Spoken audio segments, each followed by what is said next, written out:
What's going on out there in YouTube land? Man of the Land Trucking checking in. We're about to go ahead and start this pre-trip, guys. So let's get it. Alright guys, so we're doing the engine compartment now. You're going to start with the front of the truck. You're going to look up under the truck to make sure there are no leaks up under the truck.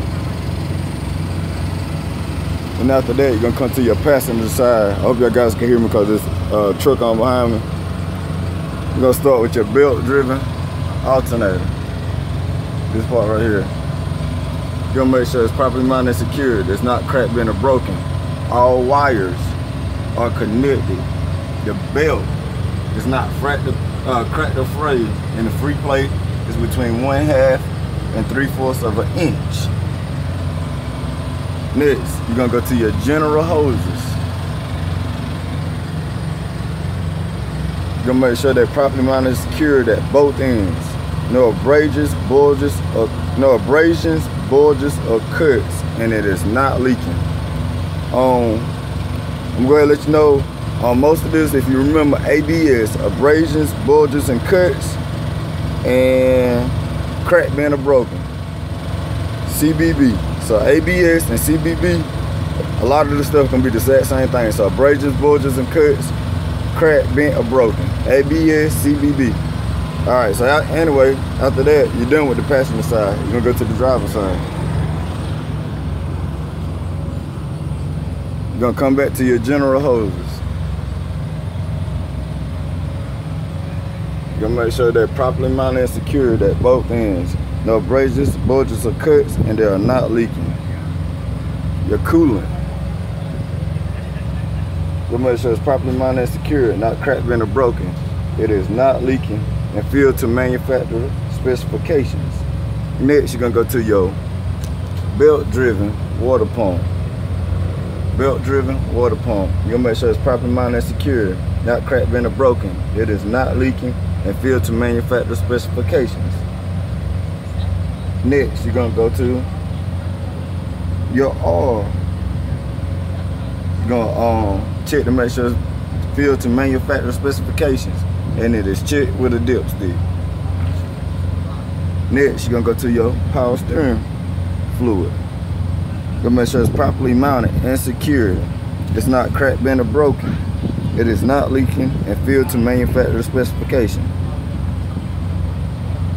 Next, you're gonna go to your power steering pump. You're gonna make sure it's properly mounted and secured. It's not cracked, bent, or broken, and it's not leaking. It's your power steering pump, guys. Next, you're gonna go to your gear-driven air compressor. I can't get a video of it, but it's back up in there. So you see the power steering pump. Power steering reservoir. You go to the right of it, and it's back up in there. I can't get it on video. But you're gonna make sure it's properly mounted and secure, not cracked, bent, or broken, and it's not leaking. Your steering gearbox and hoses. It's your steering gearbox and your hoses.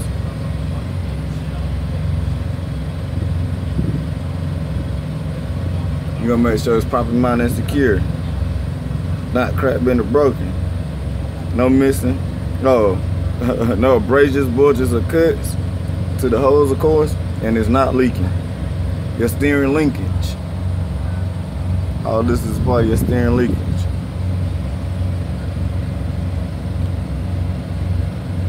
Look at your tie rod. You're gonna look at your pitman arm and your drag link. You're gonna make sure they're properly mounted and secure, not cracked, bent, or broken. And there are no missing coulter nuts.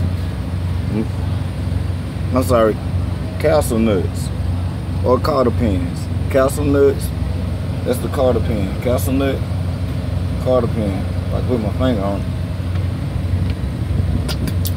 Next, we go to your spring hanger or mounts. To make sure they're properly mounted and secured at both ends. They're not cracked, bent, or broken at both ends. And they're properly mounted and secured. Next, you're gonna go to your leaf springs. That's your leaf springs, guys. hooked up to your mounts. You'll make sure that it's properly mounted and secured. It's not cracked, bent, or broken, and none have shifted. Next, you're gonna go to your U-bolts. You see your leaf spring? Going straight to your U-bolts. These right here are U-bolts. You'll make sure they're properly mounted and secured. They're not cracked, bent, or broken, and none are missing. Next, you're gonna go to your shock absorber. Boom, shock absorber right there. You'll make sure it's properly mounted and secured at both ends. It's not cracked, bent, or broken, and it's not leaking. Sorry guys, I'm using the paperwork to make sure I don't miss nothing. Next, you're gonna go to your brake hose. See this hose right here? See your brake drum? I mean, your brake chamber. That hose is going from it. That's the hose you check. And there's a little tiny hose here. You're gonna make sure it's properly mounted and secured at both ends. At that end and right there. No abrasions, bulges, or cuts. And it's not leaking. Your brake chamber. You'll make sure it's properly mounted and secure. It's not cracked, bent, or broken, and it's not leaking. Your slack adjuster and push rod. You're gonna make sure it's properly mounted and secure, not cracked, bent, or broken. And with the brakes released and pulled by hand,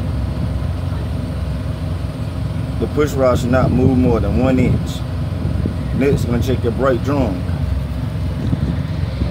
You're gonna make sure it's properly mounted and secure, not cracked, bent, or broken. You're gonna check your brake lining. You're gonna make sure it's properly mounted and secure, not cracked, bent, or broken, no oil or debris. Next, gonna check your axle seal. Right here, guys. You're gonna make sure it's properly mounted and secure, not cracked, bent, or broken, it's not leaking, and it's filled to manufacturer specification. Next, you're gonna check your lug nuts. You're gonna make sure it's properly mounted and secure, not cracked, bent, or broken, none are missing, no rust trails or powder residue, and no cracks around the bolt holes. Next, you're gonna check your rim. You're gonna make sure it's properly mounted and secure. It's not cracked, bent, or broken, and no unauthorized welds. Next, you're gonna check your steer tire. You're gonna make sure there's no abrasions, bulges, or cuts to both the sidewall, the tread, both parts of the sidewall, guys. So you're gonna need to check all 3 parts. That the tread depth is no less than 4/32 of an inch, and it's properly filled to manufacturer specification, and it is checked with an air gauge. And that is the end of the engine compartment, guys. Next, we're going to the driver's door fuel area.